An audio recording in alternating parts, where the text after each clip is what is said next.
Баршаңызға сәлем. Бүгін Netflix'та қаралым жинап жатқан «Мы все мертвы», яғни бәріміз өлікпіз атты дораманы жалпақ тілде айтып шығамын. Соңғы кездері тұрақты көрермендер жақсы белсенділік танытып, Казвойсты қуанышпен қақалдырып жүр. Сондықтан бүгінгі видео 2 тәулікте 5000 лайк жинай алса, автор ұялғаннан келесі видеоның арасын ұзаққа созбайтын болады. Олай болса лайктарыңды және заваркаларыңды дайындай беріңдер, Казвойс сайрайды.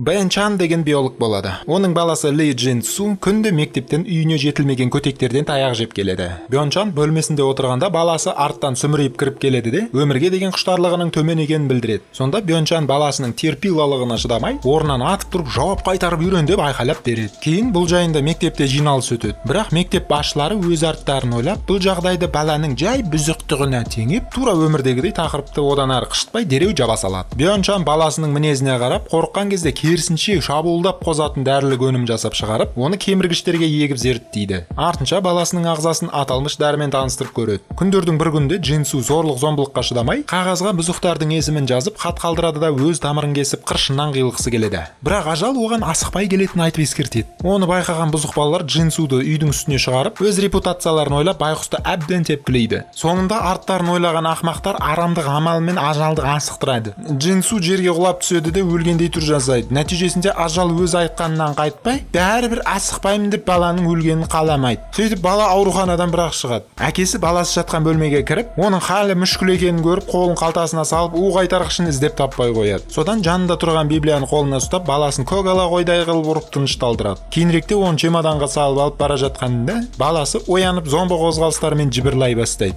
Біраз уақыт өткен соң бізге Хёсан мектебінің күнделікті тіршілігін көрсетеді. Хёнджу атты оқушының құлағы бір нәрсеге елеңдейді. Сөйтсе лабораториялық кабинеттен бір жәшікке жан бітіп қозғалып жатқанын байқайды. Қыздың қызығушылығы артып, жәшікті ашып қалса, ішінде сондай сүйкімді хомяк отырады. Бірақ оның сүйкімділігі 1 секундқа созылмастан қояншығы қозып оқушының саусағын тістеп алады. Сол сәтте кабинетке Бен Чан кіріп келеді де, болған жағдайды көріп, шығып бара жатқан қызды қайта кабинетіне жұтып алады. Әрі қарай фильм бізді негізгі кейіпкерлермен таныстыра бастайды. Чон Сан бас кейіпкер, немесе Ямакаси деп атауға болады. Он Чон мойнында жасыл бантигі бар. Намра сынып бетке ұстары. Су Хёк, яғни жасыл пиджак. Томпақ Дэ Су, Хёрё, қызыл жемпір, Гвинам ақ қораз, кекілі көз жапқан Уинджи және Джеки Чан Кён Су. Ал сюжетке келетін болсақ, бүгін Чон Санның шешесі кафе ашып алады. Соған кешке достар болып сол кафеде жиналып, әңгіме дүкен құрып отырып, оқушылар биология пәнінен беретін мұғалім, яғни Бен Чанның үстінен жағымсыз иіс шығып жүретіні.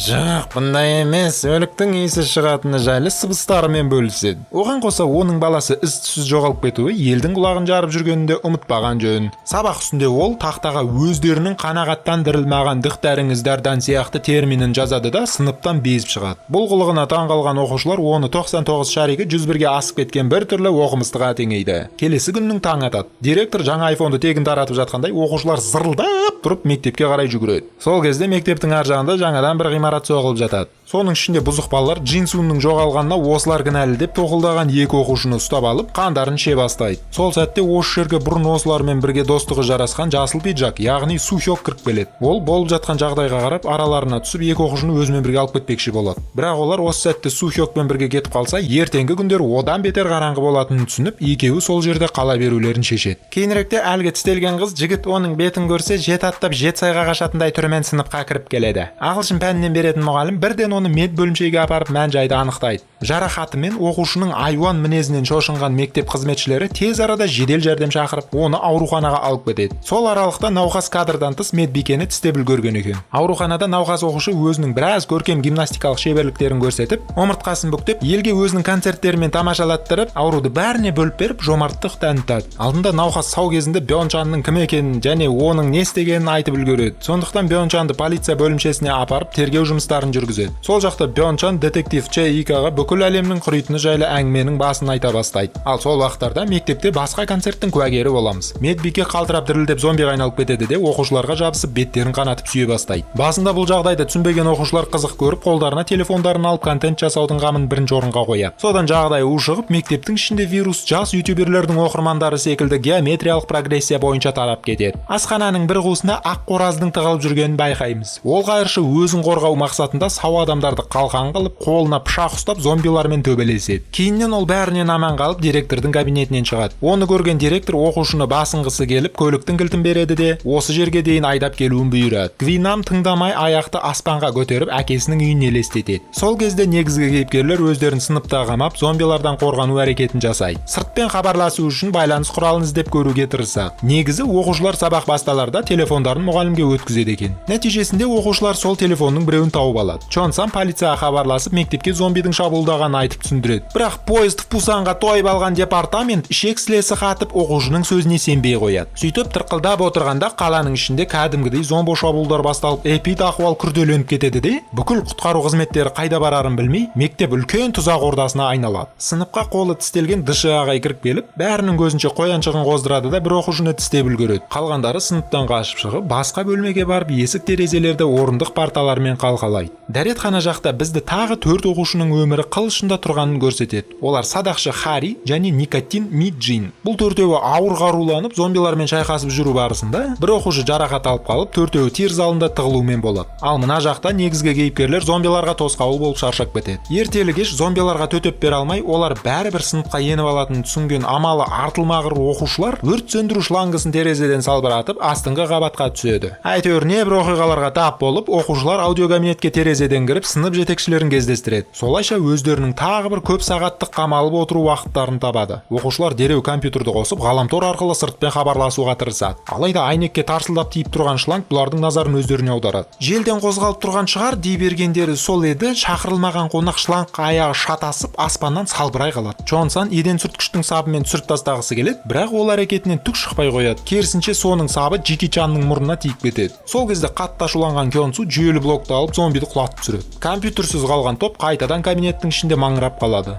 Содан оқушылардың іштері пысып, енді бір-біріне ырылдай бастайды. Найон өзінің өкпесін Джеки Чанға айтып, оның мұрнынан қан кеткенін байқап, өзімен қоса барлығын күдіктендіре бастайды. Қатты қапаланған Кёнсу көрші бөлмеде 1 сағат отырып тексеріп көремін деп шешім қабылдайды. Сонда сынып жетекші тұрып, егер Кёнсу жарты сағатта зомбиға айналмаса, онда сен одан кешірім сұрайсың деп Найонға талап қояды. Жарты сағат өтеді. Найон Кёнсу отырған бөлмеге кіреді. Бірақ бұл жынды кешірім сұраудың орнына одан бетер ашуына тиіп, елдің күдіктілігін күшейтіп, көтектігін көрнекі етіп қояды. Ақырында Найонның арманы орындалып, Кёнсу зомбиға айналып кетеді. Чонсан науқасталған Кёнсуды өзіне шақырып алып, терезеден секіртіп одан құтылады. Кейініректе Найон Кёнсудың ашық жарақатын науқастың қанымен сүртіп қастандықпен жұқтырғаны анықталып, Найон бөлмеден ит боп қуылады. Оның артынша өзін кінәлі сезінген сынып жетекші, оны құтқару әрекетінде ол да вирустың дәмін татып үлгереді. Найон бір нәрсе қып тірі қалады да, ішінде сусындар мен тамағы бар жұмақ қуыс тауып, сол жерде тығылуын жалғастырады. Кейіпкерлер аудиокабинетте түнеп шығады. Ертесіне полицияға хабарласайын десе, қалталарынан телефон таппай қалады. Чонсан және Сухёк екеуі телефон іздеу мақсатымен басқа сыныпқа терезе жағалап өрмекші адамды мазақтайды. Содан